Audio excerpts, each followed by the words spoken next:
ఒకసారి ధర్మరాజు లేని సమయంలో మిగిలిన నలుగురు పాండవులు అయిన భీముడు, అర్జునుడు, నకులుడు మరియు సహదేవుడు శ్రీకృష్ణుణ్ణి కలియుగం ఎలా ఉంటుంది అని అడిగారు. అప్పుడు కృష్ణ పరమాత్మ చిరునవ్వు నవ్వి, కలియుగం ఎలా ఉంటుందో మీకు చూపిస్తాను అని చెప్పి 4 బాణాలు తీసుకొని 4 దిక్కులకు ఒక్కో బాణం వేసి నలుగురు 4 దిక్కులకు వెళ్ళి ఆ బాణాలను తీసుకొని రమ్మని చెప్పాడు.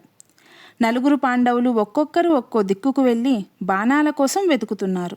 అర్జునుడికి బాణం దొరికింది. బాణం తీసుకుని వెనుతిరుగుతున్న సమయంలో ఒక మధురగానం వినిపించి అటు తిరిగాడు. అక్కడ ఒక కోయిల మధురంగా పాడుతూ బ్రతికి ఉన్న కుందేలును పొడుచుకు తింటోంది. అర్జునుడు ఆశ్చర్యపోయి బాణం తీసుకుని కృష్ణుడి దగ్గరకు బయలుదేరాడు. భీముడు వెళ్ళిన దిక్కున భీముడికి బాణం దొరికింది. కానీ ఆ బాణం పడి ఉన్న చోటు చూసి ఆశ్చర్యపోయాడు. అక్కడ నిండుగా నీళ్లు ఉన్న బావుల మధ్య ఒక ఎండిపోయిన బావి కనిపించింది. ఇదేమి వింత అనుకొని బాణం తీసుకుని కృష్ణుడి దగ్గరకు బయలుదేరాడు. నకులుడికి బాణం దొరికిన చోట ఒక ఆవు అప్పుడే పుట్టిన లేగదూడను గాయాలయ్యేంత విపరీతంగా నాకుతోంది. అక్కడ ఉన్న ప్రజలు అతి కష్టం మీద ఆవు దూడలను విడదీశారు. విస్మయం పొందిన నకులుడు బాణం తీసుకుని వెనుదిరిగాడు.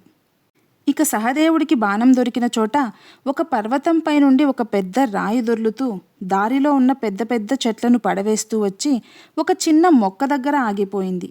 సహదేవుడికి ఏమీ అర్థం కాలేదు. సరే అని చెప్పి బాణం తీసుకుని కృష్ణుడి దగ్గరకు బయలుదేరాడు.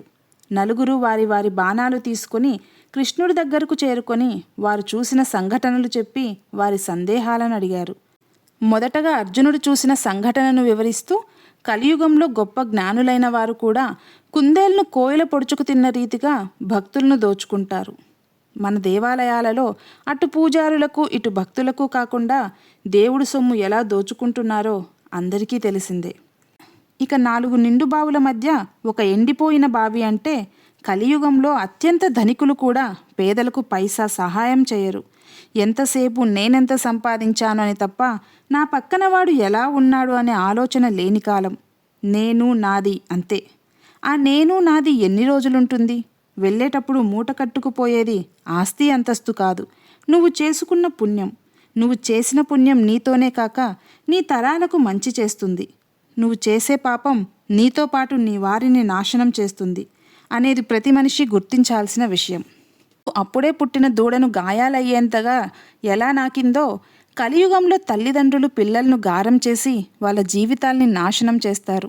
ఇది మనం చూస్తున్నదే.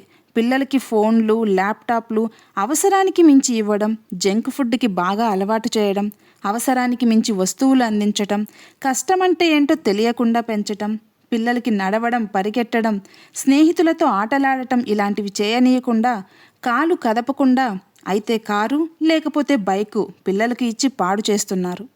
వీటి వల్ల ఎంతమంది జీవితాలు నాశనమైపోతున్నాయో మనం టీవీలలో చూస్తూనే ఉన్నాం. చిన్నపిల్లలు ఫోన్లకి అడిక్ట్ అయి హాస్పిటల్లో ట్రీట్మెంట్ తీసుకునే స్థితికి చేరుకున్నారు. కొండ మీద నుంచి గుండు దొర్లినట్లుగా కలియుగంలో మంచి నడవడిక కోల్పోయిన ప్రజలు పతనమైపోతారు. ఆ భగవన్నామం అనే చిన్న మొక్క తప్ప ఎవరూ నిన్ను కాపాడలేరు. ఇది కూడా మనం చూస్తూనే ఉన్నాం. డబ్బు, ఆస్తి, అంతస్తులు ఉన్నాయనే అహంకారం నీ నడవడికను మారుస్తుంది. ఇదంతా నాకు దేవుడు ఇచ్చింది అని మరచి నోరుంది కదా అని ఆ పరమాత్మని దూషించడం మొదలు పెడుతూ పతనం వైపు పయనిస్తున్నాడు మానవుడు. మనసా పరమాత్మను నమ్మిన వాడికి ఎప్పటికైనా మంచి జరగడం తథ్యం.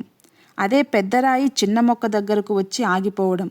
కనుక ఆ పరమాత్మ పాదాలను పట్టి ఉన్నవాడికి ఎప్పటికైనా ఆయన సన్నిధికి చేరుకుంటారు.